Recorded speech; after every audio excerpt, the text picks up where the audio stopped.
H-1B visa, president Donald ট্রাম্পের হুঁশিয়ারি এবং কাদের সবচেয়ে ক্ষতি হলো এই ট্রাম্পের নতুন হুঁশিয়ারিতে, এই সমস্ত বিষয়ে বিস্তারিত জানবো আজকের এই প্রতিবেদনে। বন্ধুরা, গত দুদিন ধরে আমেরিকার ভিসা সম্পর্কে প্রেসিডেন্ট ডোনাল্ড ট্রাম্পের একটি হুঁশিয়ারি সোশ্যাল মিডিয়াতে খুবই ঘুরে বেড়াচ্ছে। সেটা হলো, এখন থেকে H-1B ভিসায় আবেদন করতে হলে প্রত্যেক সংস্থা বা ব্যক্তিকে $1,00,000 অর্থাৎ $1,00,000 সরকারকে জমা দিতে হবে, যেটা আগে ছিল 1500 থেকে $4,500। বিষয়টা কি, আমরা আসেন একটু ভালো করে বুঝে দেখি। এবং কারা সবচেয়ে এই সুযোগটি নিত, অর্থাৎ H-1B ভিসার কোন দেশটি বা কোন দেশের লোকজন সবচেয়ে বেশি সুবিধা নিত, সেটাও আমরা জানবো এই প্রতিবেদনটিতে। প্রথমে আসা যাক, H-1B ভিসা কি। H-1B ভিসা হলো একটি অভিবাসী ভিসা। এর মাধ্যমে বিভিন্ন দেশের দক্ষ কর্মীরা সাময়িকভাবে আমেরিকায় থেকে সেখানকার সংস্থার হয়ে কাজ করতে পারেন। মার্কিন কর্মীদের সমান বেতনই তারা পেয়ে থাকেন। অর্থাৎ পৃথিবীর বিভিন্ন দেশের হাই স্কিলড যে সমস্ত লোকজন আছে, তারা এই H-1B ভিসার মাধ্যমে আবেদন করে তারা পরবর্তীতে আমেরিকাতে কাজ করবার সুযোগ পেত। মূলত কারা এই আবেদনের যোগ্য ছিল বা কারা এই আবেদনের যোগ্য, সে বিষয়ে আমরা এখন জানব। বিশেষত আমেরিকার বিজ্ঞান, গণিত, তথ্য প্রযুক্তি, ইঞ্জিনিয়ারিং ক্ষেত্রে এই ভিসার চাহিদা সবচেয়ে বেশি। প্রাথমিকভাবে H-1B ভিসার মেয়াদ থাকে 3 বছর এবং সর্বোচ্চ সেটা 6 বছর পর্যন্ত বৃদ্ধি করা যায়। এই সময়ের মধ্যে আমেরিকার গ্রিন কার্ডের জন্য তারা আবেদন করতে পারেন। গ্রিন কার্ড বা স্থায়ী নাগরিকত্ব পেলে H-1B ভিসার মেয়াদ ইচ্ছামতো বৃদ্ধি করা যায়। তাহলে আপনারা ঠিকই এবার ভালো মতোই বুঝতে পারছেন যে মূলত H-1B ভিসা কত দামি ছিল একটা জিনিস।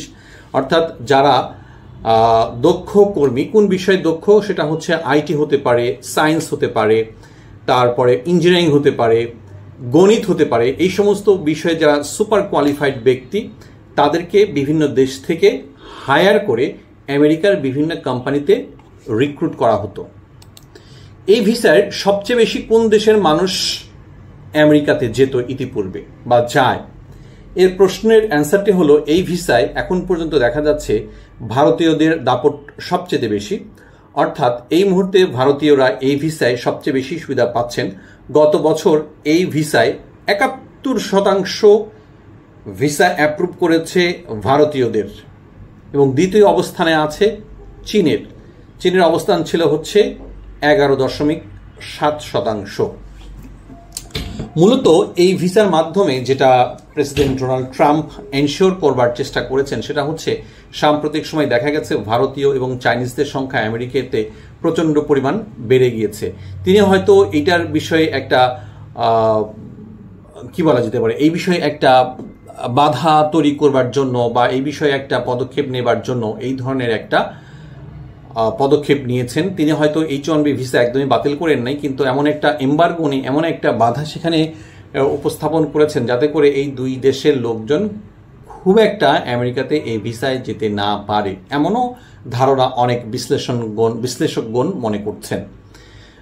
এর যুক্তি হিসাবে তারা দেখিয়েছেন যে বাইরের দেশ থেকে স্কিল্ড লোকজন না নিয়ে এসে বরং আমাদের দেশেরই স্কিল্ড যারা আছে তাদেরকে ভালো করে ট্রেনিং দিয়ে, তাদেরকে আরও ভালো করে ট্রেনিং দিয়ে কাজের উপযুক্ত করে তাদেরকে বিভিন্ন কোম্পানিতে কাজের সুবিধা করে দেওয়া যেতে পারে। এর ফলশ্রুতিতে অন্যান্য দেশের লোকজন যাতে আর আমেরিকাতে খুব একটা বেশি না আসার সুযোগ পায়।